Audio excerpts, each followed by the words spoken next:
정 PD의 비밀 야담. 딱 한 번 사랑한 아낙네.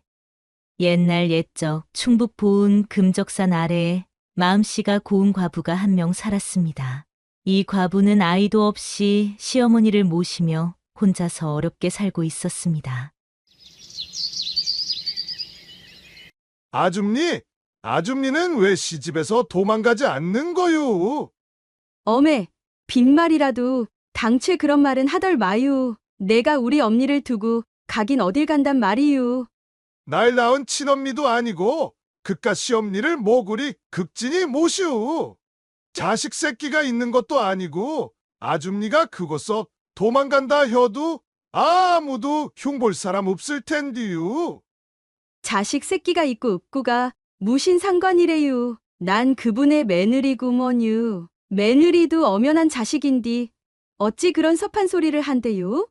과부는 나무를 하다 쉬면서 나무꾼 총각과 이야기를 했습니다. 과부는 금적산에서 나무를 해다 시장에 팔아서 보리쌀을 사다 먹는 가난한 과부였습니다. 나무꾼 총각도 가난한 집사람이어서 장가도 못 간 사람이었습니다. 둘은 나무를 같이 하면서 서로 의지하고 말동무를 하며 가까워졌습니다. 아줌니, 그렇게 지랑이만 모으면 부피만 크지 집값 받기는 힘들어요. 사이사 이루다가 여기 나뭇가지들로 채워봐요. 지랑잎이 장작보담 싸긴 하지요. 그치만 내 거는 불쏘시개로다가 총각 거보담도 더 인기가 있을거요? 그건 그렇고 근데 솔직히 아줌니는 시엄니가 귀찮으지는 않은 거요. 시엄니만 없으면 딴 데로다가 시집도 갈 수 있잖아요. 쓸데없는 소린 하덜 마유. 엄니가 없음은 나도 없구먼유. 우리는 엄니와 자식 사이유. 과부는 시어머니 모시기를 극진히 하였고 자기는 굶을지언정 시어머니를 한 끼라도 굶기지는 않았습니다. 총각은 젊은 과부가 측은하고 안타까웠습니다. 자기 마누라로 삼고 싶었지만 자기도 가난뱅이 신세인지라 그러지도 못했습니다. 어느 날은 주먹밥을 나누어 먹기도 하였고 찐 감자를 나누어 먹기도 하였습니다. 서로가 허물없이 지내다 보니 어느 날 그만 번갯불에 콩 구워 먹듯이 잠깐 배를 맞추고 말았습니다. 둘은 두 번도 아니고 딱 한 번 사랑을 했습니다. 그런데 이 딱 한 번 사랑의 과부는 덜컥 임신을 하였습니다. 점점 불러오는 배를 보고 마을 여자들은 한마디씩 했습니다. 아니, 무슨 일이랴? 과부가 임신이라니 망측하기도 하지. 그나저나 뱃속에 저 애 애비는 누구랴? 통말을 안 하니 알 수가 없네. 그러게 말이여. 내가 저 과부를 그렇게 안 봤는디 지금 보니께 순전히 바람둥이 아니여. 설마 애기 애비가 우리 집 양반은 아니겠지? 동네 여자들은 집에 가서 자기 신랑들을 다그쳤습니다. 과부 때문에 동네에서는 싸우는 집들이 많았습니다. 그러나 과부는 아랫마을 총각 이야기를 누구에게도 단 한 번도 하지 않았습니다. 행여나 그 총각에게 나쁜 소문이라도 나서 장가를 못 가면 안 되니까요. 마을 여자들은 공연히 심술이 나서 과부의 시어머니에게 달려가 따지듯이 일러 바쳤습니다. 아줌니, 대체 이 일을 어찌할 거유? 이 집 며느리가 과부가 된 지 10년이나 된 사람이 애를 가졌는디 시엄니란 사람이 이렇게 태평하게 팔짱 끼고 가만히 있으면 어쩌유? 웜에 그것이 무슨 말이여? 참말로다가 우리 며느리가 애를 가졌단 말이여? 아이고 이를 어쩌면 좋다냐?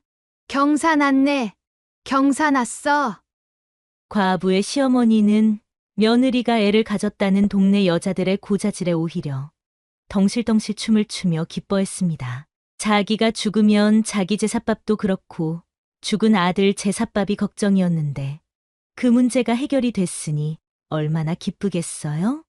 동네 여자들은 어이가 없어서 혀를 내두르며 과부집을 그냥 나왔습니다. 10달 후 과부는 드디어 아들을 낳았습니다. 과부가 뻔뻔하게 아들을 낳았다고 동네 사람들은 손가락질하며 수군거렸지만 과부는 아들을 귀하디귀하게만 길렀습니다. 시어머니도 손자를 귀하게 여기고 어여뻐했습니다. 과부는 아들을 서당에도 보내지 않고 나무를 하러 산에 갈 때도 데리고 가지 않았습니다. 과부는 아기를 시어머니에게 맡기고는 나무를 하러 다녔던 것입니다.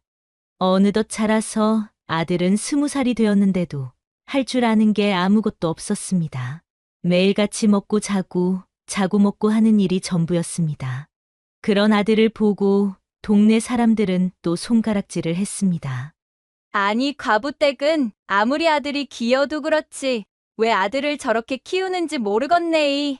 저러다가 시엄니가 죽고 또 과부가 죽으면 아마 애는 가만히 앉아서 굶어 죽고 말겨. 과부는 동네 여자들의 쑥덕거림이 듣기 싫었지만 다 맞는 말이라서 어찌할 줄을 몰랐습니다. 할머니도 그런 말을 듣는 손자가 안타까워서 어느 날 손자를 앉혀놓고 말했습니다. 얘야, 귀하디 귀한 내 손주야. 동네 사람들이 너를 두고 손가락질 하는 것을 알고 있는 게냐? 네, 할머니. 지도 귀가 있는 거류. 그렇지만 할머니, 지라고 이렇게 놀고 먹는 것이 편한 줄 아세요? 그러나 엄니는 지가 이렇게 가만히 집에서 놀고 먹는 것을 좋아하시니 자식된 도리로다가 엄니가 좋아하는 것을 안 할 수가 없잖아요. 그러니 지가 무엇을 할 수 있것이요? 할머니는 손자의 말에 고개를 끄덕였습니다. 네가 그렇게 생각하고 있으면 되었다. 사람들이 아무리 뭐라고 떠들어도 신경 쓸 거 하나 없다. 과부도 동네 사람들이 자기 아들에 대해서 이러쿵저러쿵 떠드는 것이 듣기 안 좋았습니다. 그래서 속이 상해서 아들을 앉혀놓고 마음에도 없는 소리를 했습니다. 으이구, 이 녀석아! 하루 종일 빈둥거리며 놀고만 있는 게냐? 안동네 사는 아무개는 경을 배워서는 돈을 많이 번다는디 너는 허구한 날 이렇게 방구석에 처박혀서 먹고 잠만 자고 있으니 이 애미 속이 터져 문드러진다. 아, 경이라고요? 엄니, 그러면 그거 경인지 뭔지 지도 한번 해볼라요. 뭐라고? 경이 뭔지 태어나서 한 번도 들어본 적도 본 적도 없는 녀석이 경을 한다고? 너는 도대체 경이 뭔지는 알고서 해보겠다는 거냐? 경이 뭐 별거겠어요. 아들은 그렇게 말하더니 낫을 하나 가지고서는 산에 올라가는 것이었습니다.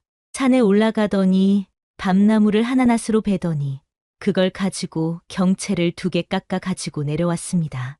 그리고는 그 이튿날 어머니 보고 자루를 하나 달라고 했습니다. 생전 바깥이라곤 나가본 적이 없는 아들이 자루를 달라고 하니까 어머니는 걱정이 돼서 물었습니다.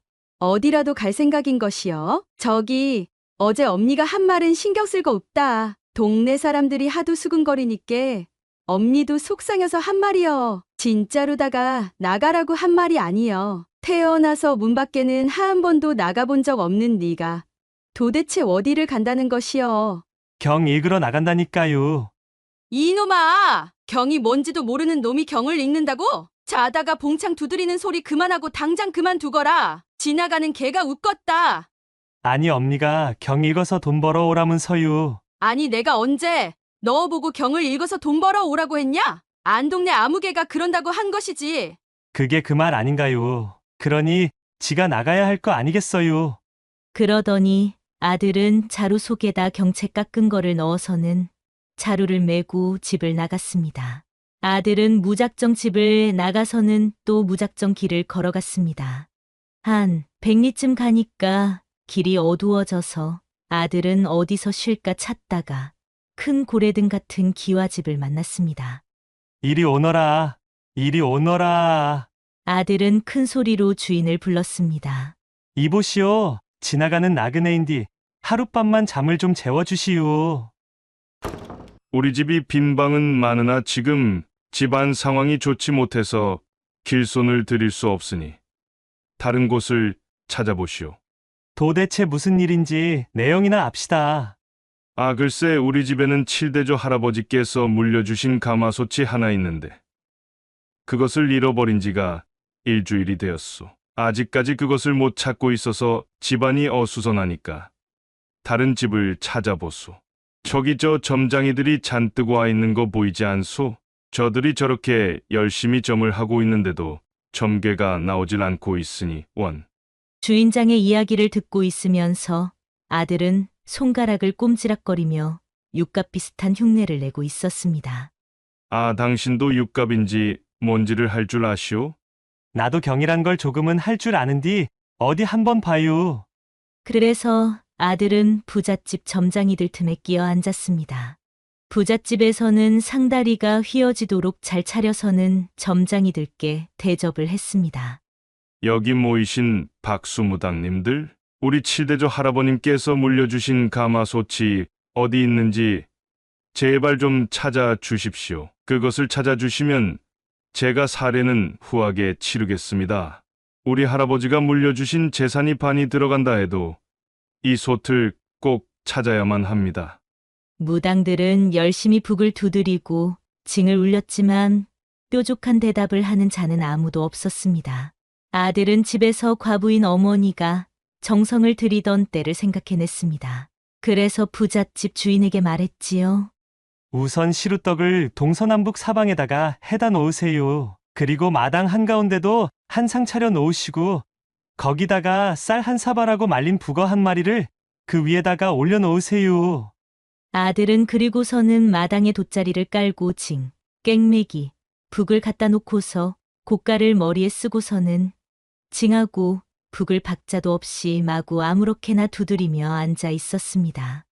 옆에 앉은 무당들은 북과 꽹과리를 두들기며 뭔가를 중얼중얼 읊조리고 있었습니다. 그러나 아들은 생전 경을 읽는 소리를 들어본 적도 없는지라 또 무엇을 말해야 하는지를 모르는 터라 몇 시간이고 징과 북을 두들기며 가만히 앉아만 있었습니다. 뭔가 소리를 내긴 해야 하겠는데 할 줄 아는 것이 없어서 그렇게 앉아만 있었지요. 그런데 아들이 두들기고 있는 북에서 쇳소리가 나는 것이 아니겠어요? 아들이 통을 보니까 통이 오동나무로 만든 통이었습니다. 그래서 북을 치면서 오동새, 라고 한마디 딱 했습니다. 더 이상 할 말이 없었거든요. 그랬더니 주인장이 아들의 팔을 탁 붙잡더니 알겠습니다. 박수님은 더 이상 경을 하지 않아도 좋소. 이 오동쇠란 놈이 손이 거칠은 줄은 내 익히 알고 있었소. 그러는 것이었습니다. 그 동네에 오가라는 성을 갖고 있는 동쇠라는 놈이 있었는데 주인은 하인들을 불러 그 오동쇠란 사람의 집을 뒤지게 시켰습니다.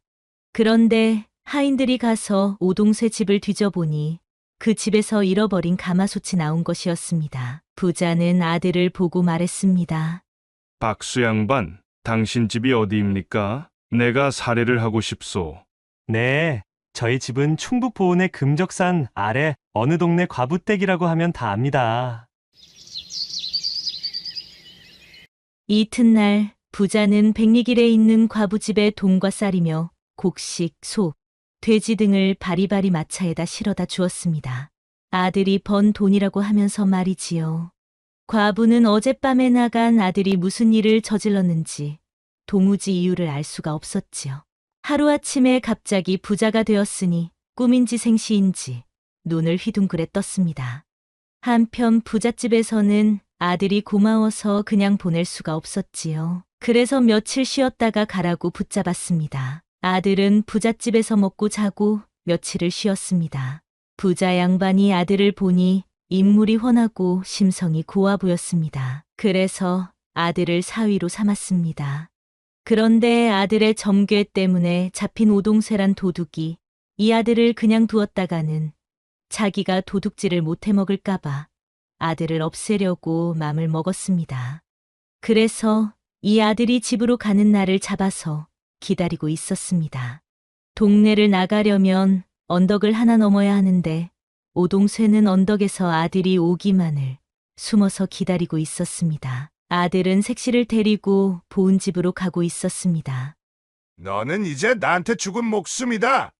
내가 너 때문에 도둑질을 못하게 생겼다. 그러니 너는 이제 죽어야겠어. 흐흐흐. 오동쇠는 이렇게 혼잣말을 하면서 아들을 없애려고 마음먹었습니다. 그때는 봄날이었습니다. 오동쇠는 언덕에 들어 누워서 하늘을 바라보았습니다. 하늘에는 구름이 뭉게뭉게 떠 있었습니다. 그 구름을 보자 오동쇠는 갑자기 마음이 누그러져 버렸습니다. 그래서 아들을 직접 죽이기보다는 그가 정말로 용한지 알아보고 싶어졌습니다.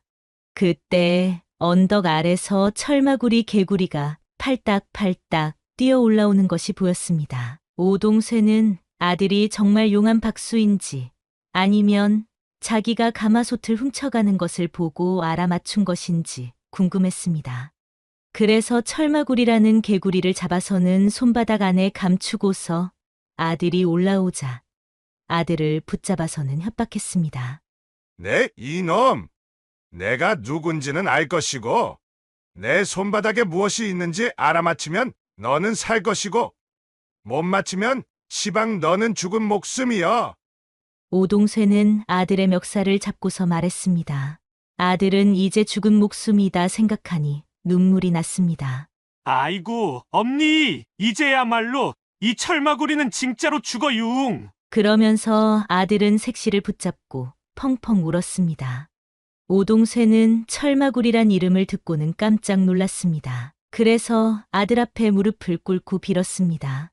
엄매야, 정말로 용한 박수님이시군요. 내 손 안에 철마구리가 있는 줄을 어찌 알았나요? 정말로 용하시구먼요. 저를 용서해 주십시오. 내 다시는 도둑질을 안 하겠습니다. 그러더니 그 자리를 떠났습니다. 사실 아들의 이름이 바로 철마구리였던 것이었습니다. 철마구리 개구리는 깜짝 놀라 살아서 팔딱팔딱 달아났습니다. 그래서 이 철마구리 아들은 한 번의 점괘로 평생을 놀 만큼 큰 돈을 벌었고 장가도 갔고 자기 이름 덕분에 목숨을 벌었다는 이야기입니다. 그 후 철마구리는 용하다는 소문이 나서 보은의 금적산 아래의 철마구리 집은 문전성시를 이루었습니다. 과부는 더 이상 나무를 하러 산으로 가지 않았습니다. 동네 사람들도 이 아들에 대해서 이러쿵저러쿵 아무런 말을 하지 않았습니다. 철마구리는 점 보는 값으로 언제나 엽전 한 양씩만 받았습니다. 아랫동네에 권시성을 가진 부자 노인이 살았는데 아들 하나랑 함께 살고 있었습니다. 노인의 아들은 장가 간 지 얼마 안 돼서 그만 병이 나서 죽어버렸습니다. 그래서 며느리랑 단둘이 살게 되었습니다. 부자 노인은 자식도 없이 수절하는 며느리가 어색하고 또 안타까웠습니다. 그래서 아침밥만 먹으면 밖으로 나가 놀다가 저녁 때가 되어서야 집으로 들어오곤 했습니다. 부자 노인은 자기가 죽을 때까지 이렇게 젊은 며느리랑 불편하게 살아야 하나 하는 생각에 어디 가서 못 좀 물어보고 싶어졌습니다. 그래서 노인은 벚꽃이 흩날리는 4월에 길을 나섰습니다. 어디 용한 뒤에 가서 이놈의 장래에 내 팔자가 우찌 들낀고 한물어나 봐야겠다. 그래서 만나는 사람마다 어디가 용한지 물어보았습니다. 사람들은 윗마을에 사는 철마구리가 용하다고 알려주었습니다. 노인은 철마구리 집을 찾아갔습니다. 철마구리구나. 내 점 한번 봐다오. 내 복채는 구하게 주마. 여그는 무조건 한 양이요. 부자고 가난뱅이구 간에 무조건 한 양이니께 한 양만 내슈. 부자 노인은 한 양을 내놓았습니다. 철마구리는 점괘를 빼서 유표를 하더니 글 8자를 써주는 거였습니다. 청상이 행배하니 연분이 낙배라는 글자였습니다. 푸른 과부, 청상과부가 잔을 행하니 영분이 낙배라고 그려서 우찌 되는 긴디. 부자 노인의 물음에 철마구리는 입을 다물었습니다. 철마구리는 사실 괴를 뽑기는 했지만 무슨 뜻인지 해석을 할 줄은 몰랐습니다. 그만 가시오. 가서 지달림은 꼭 이대로다가 될 테니께 지달려 보시오. 노인은 집을 나오면서 혼자 짓거렸습니다. 제비땡이 물에 떨어진다는 뜻이 뭘꼬? 노인은 속으로 열심히 생각하면서 집으로 돌아갔습니다. 며느리는 아침에 나갔던 시아버지가 오늘은 웬일로 일찍 점심때 들어오자 당황했습니다. 둘은 날도 덥고 해서 방에는 안 들어가고 대청에 앉았습니다. 며느리는 외출했다가 돌아온 시아버지에게 술상을 한 상 차려왔습니다. 아버님, 목도 타고 더우실 텐디 술 한잔 하세요. 오냐, 고맙구나. 며느리는 노인에게 술 한 잔을 가득 부어놓고는 부엌으로 들어갔습니다. 그런데 처마 밑에다가 지푸라기와 진흙을 물어다 집을 짓던 제비가 날아가면서 그만 노인의 술잔에 찍하고 똥을 싸고 날아가는 것이 아니겠어요. 아니 이것은 청상의 행배 아니 연분이 낙배 아니여. 딱 맞는디. 이것을 웃잔랴. 먹기도 그렇고 버리기도 그렇고. 에라 모르겠다. 노인은 주전자에 술도 가득하고 제비똥이 빠진 술을 먹기가 찝찝했습니다. 그래서 술을 버리고 새로 부어 먹으려고 술잔을 손에 들어 축담 밑에다가 쪼르르 부었습니다. 그리고는 목도 컬컬하고 해서 새로 잔에 콸콸 따라서는 먹으려고 했지요. 그런데 술잔을 들어 입에 가져가면서 축담 밑을 보니 축담 밑에 있던 개가 누웠다가는 혀로다가 노인이 버린 술을 핥아먹고 있었습니다. 그러더니 깨갱하면서 금방 몸이 축 늘어져서 죽고 말았습니다. 그 광경을 보던 노인은 기겁을 하고 얼른 술잔을 집어던졌습니다. 원매야, 이거 죽을 뻔했구나. 흥보처럼 내가 제비다리를 고쳐준 적도 없는디 제비가 나를 살렸구나. 연분이 낙배하였네. 정상의 행배하니 연분이 낙배한다더니 어쩌면 이리도 딱 들어맞을 거. 철마구리가 용해도 보통 용한 것이 아니구먼. 좀 봐주고 하루아침에 부자가 되었다 하길래 어디 가서 도둑질을 해왔구나 생각했더니만 그게 아니었네. 아니었어. 정말로다가 용하구먼 그려. 부엌에 숨어서 시아버지 쓰러지는 것을 기다리던 며느리는 그 길로 주랭랑을 쳤습니다. 며느리는 그동안 어떤 남자를 만나서는 그만 정군이 났던 것이었습니다. 그 집 식구라곤 시아버지인 노인 하나뿐이니 시아버지가 죽으면 그 많은 살림이 자기 차지가 될 터이니 시아버지를 죽이려고 술에다 약을 탔던 것이었지요. 노인은 며느리가 도망을 가자 고얀지고 괘씸한지고 하다가 한편으로는 안심이 됐습니다. 허허, 참으로 잘된 일이지. 내가 개가도 못 시켜서 속상했었는디 참으로 잘된 일이여. 그렇고 말고. 아이고 기구한 내 팔자야. 앞으로 나는 어찌 살아야 할꼬. 노인은 그런 생각이 들자 자신의 삶이 서글퍼졌습니다. 이렇게 된 바에야 내 사주팔자가 궁금하구나. 또 철마구리한테나 갚아야겠다.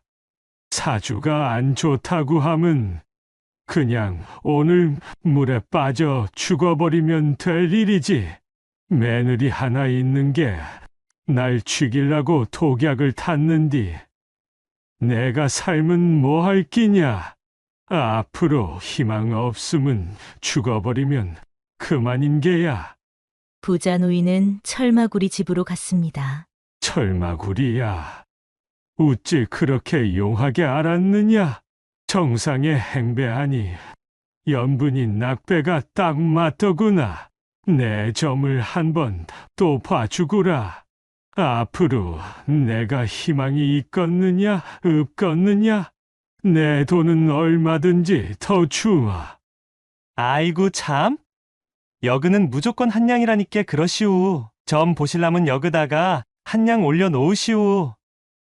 아이고 참 고집도 한 냥 여그 있다. 내가 앞으로 희망이 있겠느냐 없겠느냐?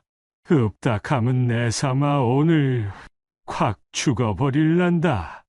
철마구리는 이번에도 점괘를 뽑아서 또 8자를 만들었습니다. 이번에도 철마구리는 점괘만 보여주고는 아무 말도 하지 않았습니다. 철마구리는 점괘만 뽑을 줄 알았지 해석은 할 줄 몰랐거든요. 사실 철마구리는 일자무식이었습니다. 이번 점괘가 나왔습니다. 단양기로에 승하를 가해하라고. 단양으로 가는 길에 승하를 가해하라고. 승하면 아이스님인데 동자승을 사랑하라고. 지방 이게 뭔 말이여? 절마구리야. 어디 해석 좀 해보거라. 그냥 이대로 될 테니께 가서 지달려봐요. 그람은 나한테 앞으로다가 희망이라는 게 있다는 거여? 없다는 거여? 이따마다요. 인자는 괜찮겠네요. 앞으로 좋은 시상이 다가오니께 걱정 말고 중내 사내는 하질 말아요. 절마구리야. 오늘 내가 내 목숨을 구했다. 그러니 내 재산은 모두 너한테 주마. 아이고 참, 몇 번을 말해요. 지는 엽전 한 양만 받는다니께요. 나 참 오냐 알았다.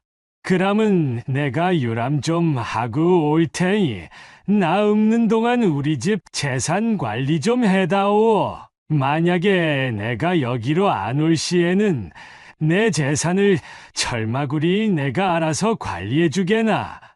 그거라면 알겠구먼요.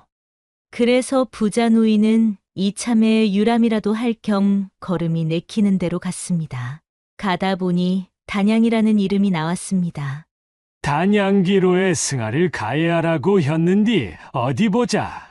노인이 주변을 살펴보자 앞에서 10살쯤 되는 조그마한 어린 스님이 바랑을 하나 짊어지고는 달랑달랑 가고 있었습니다.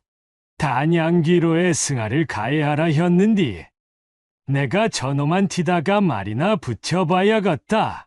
야, 동자승아. 예, 할아버지. 뭐 하려고 불렀어요? 니 어디 사니? 내가 충청도 봉은사 절에 있습니다. 아, 그래. 그러면 이 성이 뭐고? 석가입니다.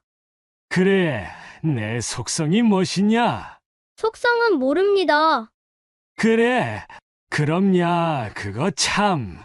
노인은 어린 스님이 귀엽고 예뻐 보여서 때가 되면 밥도 사주고 하면서 동행을 해서 함양이라는 곳까지 왔습니다. 함양의 사문이라는 동네에 오더니 어린 스님은 아이, 할아버지. 저기 저 집에 지 어미가 삽니다.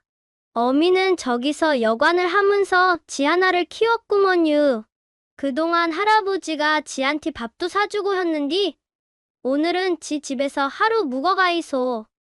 동자승이 너무 고마워서 노인은 동자승을 따라갔습니다. 안에서는 동자승의 어미가 나왔습니다. 노인은 어미를 보자 다짜고짜로 물었습니다. 어린 아이를 우째 절로 보냈소? 지는 아이 애비승도 몰라요. 이름도 모르고요. 아기 앞날이 걱정돼서 어디 가서 점을 보니께 아기가 수명이 짧다 하는 거예요. 절로 보내야만 수명이 질다고여서 그리 한 거구먼요. 어미의 이야기를 듣던 노인은 대청에 앉아서 주변을 살펴보다가 깜짝 놀랐습니다.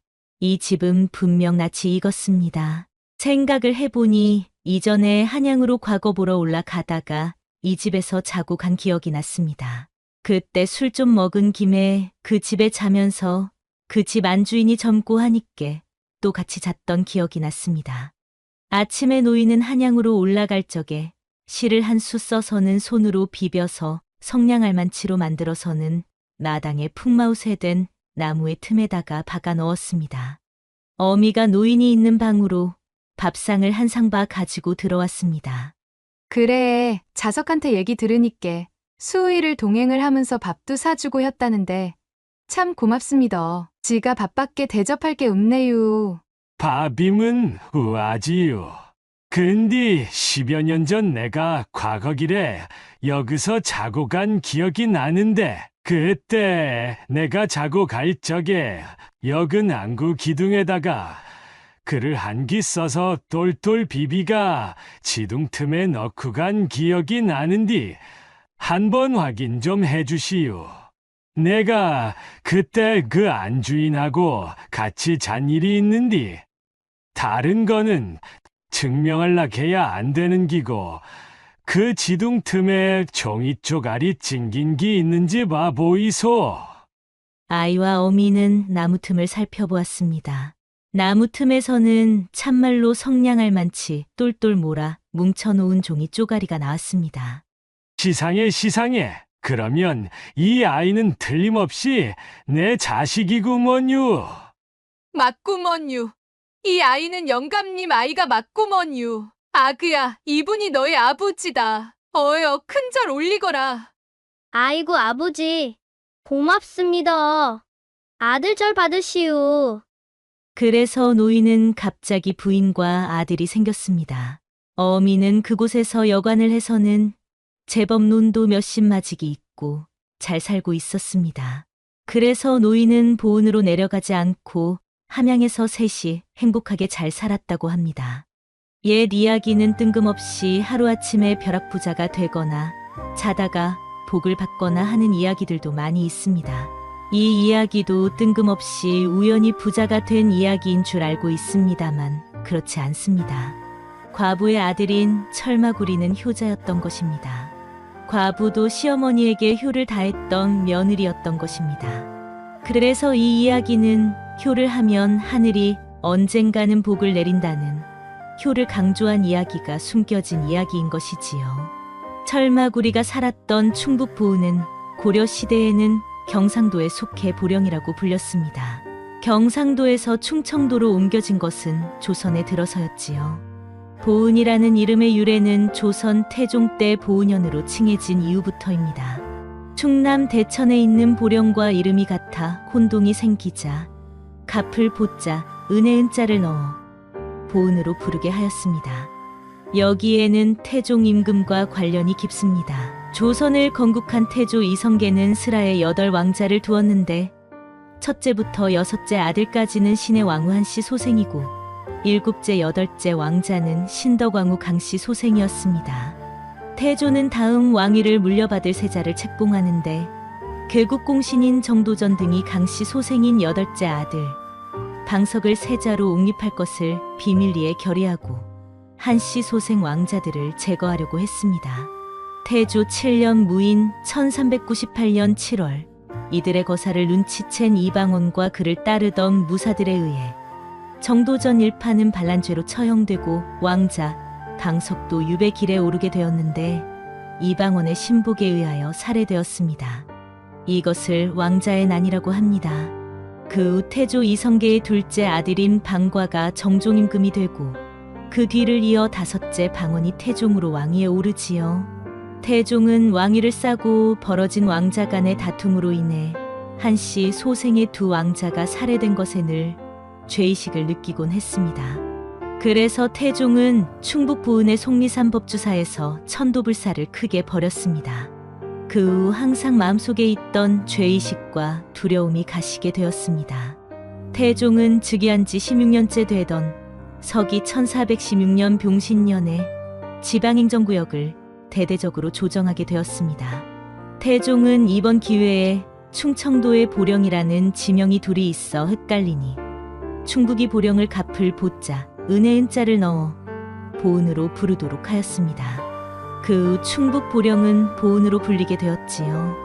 오늘은 충북 보은 금적산 아래에 전해지고 있는 인물 설화였습니다. 그럼 다음 화에서 만나요.